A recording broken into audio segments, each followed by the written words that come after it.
Buenas, hablo con Fernando García, estudiante de la carrera de Ingeniería Electrónica. Desde este momento estamos en la exposición de Principio de Ingeniería Electrónica para el tema Principios Físicos de los Semiconductores.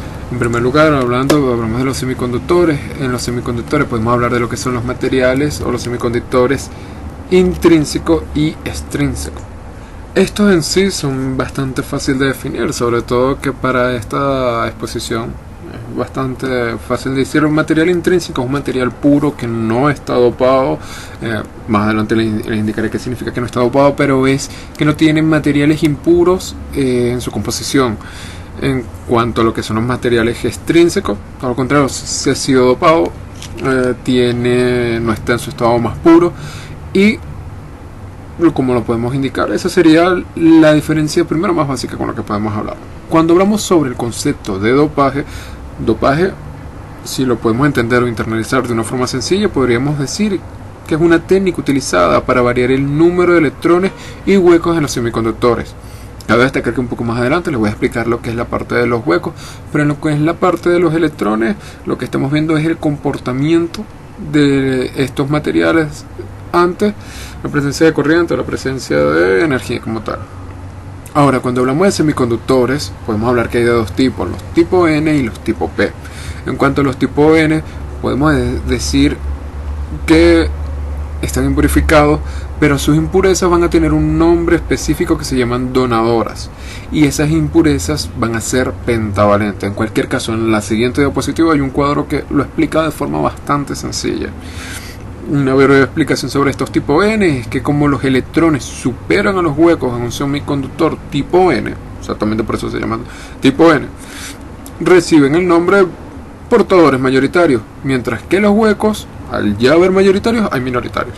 El tipo P es todo lo contrario, es decir, que sus impurezas se llaman aceptadoras, ya no donan sino que aceptan, y que sus impurezas ya no son pentavalentes sino que son trivalentes. Y ahora, como el número de huecos supera el número de electrones libres, los huecos son los mayoritarios, mientras que los electrones libres son minoritarios. Ahora, con la siguiente imagen, como pueden ver, hay tipo N y tipo P de formación de los materiales y cómo van cambiando. Me pareció lo más importante era el cuadro, donde podremos explicar de una forma bastante sencilla. Esta parte es un poquito hacia lo que es la parte química, lo que es la composición cristalina, pero más que eso, que tiende a enredar un poco. Este cuadro me pareció muy bueno para nos podía dividir tipo N y tipo P, lo que era la parte de cuáles eran los que provocaban el dopar. Por lo menos en los tipo N teníamos el grupo 5, de ahí viene el pentavalente, mientras que en el otro es el grupo 3. Un pequeño ejemplo, por lo menos uno siendo fósforo y en el otro oro. En cuanto a los que son los enlaces, tenemos en los tipo N lo que son los excesos de electrones, mientras que en los tipo P, como lo indica, tenemos ausencia de electrones, por lo tanto tenemos agujeros o huecos. Y los portadores mayoritarios, bueno, esta es sumamente sencillo. Si en los electrones es mayoritario, los huecos son minoritarios, y en el sentido contrario, si el hueco es mayoritario, el electrón es minoritario. Ahora, el comportamiento del semiconductor con respecto a la tensión, este es uno de los temas sumamente interesantes. Esto es comportamiento. Aquí vamos a ver que tenemos dos, en lo que es la parte del cortocircuito y lo que es el circuito abierto, lo que es un cable y lo que es como si hubiesen cortado el cable. Primero, es interesante mucho lo que es este cuadro, ya que nos indica los modos de operación. Si está polarizado de forma correcta, en la siguiente lámina hay una representación de un diodo, como es la topología o la simbología. Pero si está polarizado de forma directa, ¿qué va a ocurrir? La corriente va a ser mayor a 0, la tensión va a ser igual a 0, y el diodo se va a comportar o va a aparecer un corto. Directamente no vas a tener simbología de diodo, sino que puedes poner directamente un cable o una línea. Mientras que si hablas de un circuito abierto, puedes hablar de que su corriente es 0, no hay conducción de nada, desde que su tensión es menor a 0, y que el diodo aparece, aunque debería ser mayor a 0, no me acuerdo, pero creo que era así, y el diodo aparece un circuito abierto, o que se lo hubiesen cortado. Esto me pareció que todo el tema es bastante largo, sobre todo porque cuando analizamos el comportamiento del diodo tenemos tres estados, pero los dos primeros estados, el primero es un comportamiento ideal y En el segundo estado tenemos un comportamiento donde se comporta como una resistencia, y en el tercero se comportaría como si fuera una especie de fuente, un mini fuente muy pequeño con lo que tuviese un retorno o una pérdida. Ahora, cuando hablamos de la unión PN, por eso ya le decía, en el primero en la imagen vamos a tener lo que es una representación gráfica de lo que es un diodo normal de silicio, en donde podemos hablar que va a tener una pequeña franja que va a ser indicando cuál es el cátodo, mientras que el ánodo va a ser la parte más oscura usualmente. Mientras que en la simbología lo que es la base del triángulo va a ser el ánodo, mientras que la línea que está en contacto con el triángulo va a ser el cátodo. Si yo quisiera polarizar de forma directa ese diodo, sería de ánodo a cátodo, mientras que si lo tratara de polarizar de forma inversa, se le debería hacer de cátodo a ánodo. Cabe destacar que uno de los puntos es que esta resistencia o este circuito abierto, por decirlo de alguna forma, este componente va a tener un punto umbral. Si nosotros superamos ese punto umbral, vamos a destruir o vamos a colapsar como tal el componente. Pero es interesante, como les estoy diciendo en primera parte, lo que es el comportamiento del diodo de unión. El diodo es extremadamente útil y se usa en todo momento. Ahora, en cuanto a lo que es la curva de característica, mira cómo se lo estoy indicando. Ya tenemos un segundo state en donde nosotros tenemos que llegar a un pequeño umbral de tensión. ¿Por qué? Porque estamos hablando de materiales semiconductores. Este diodo está compuesto de un material semiconductor. Entonces, si es un material tipo silicio o un material tipo de germanio, puede ser de 0.2 voltios, 0.7 voltios. Yo tengo que pasar ese umbral y me va a permitir el paso de corriente. Si yo no llego, es un freno. No va a funcionar el equipo. Y bueno, lo que es la polarización en directa e inversa, ya se los expliqué anteriormente.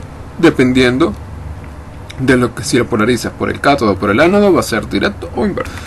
En cuanto a lo que es el transistor bipolar, en primer lugar vamos a tener dos, uno PNP, otro NPN.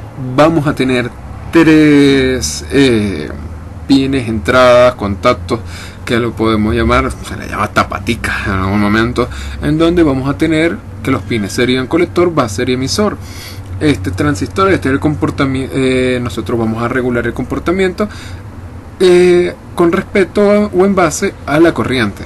Una pequeña corriente que vaya llegando a base me va a incidir en colector y me puede incidir en emisor. Usualmente estos transistores los vamos a poder trabajar como switches o como amplificadores. Y cabe destacar que vamos a tener algo que se llama la ganancia. La ganancia también está identificada como el HFE o con la letra griega beta.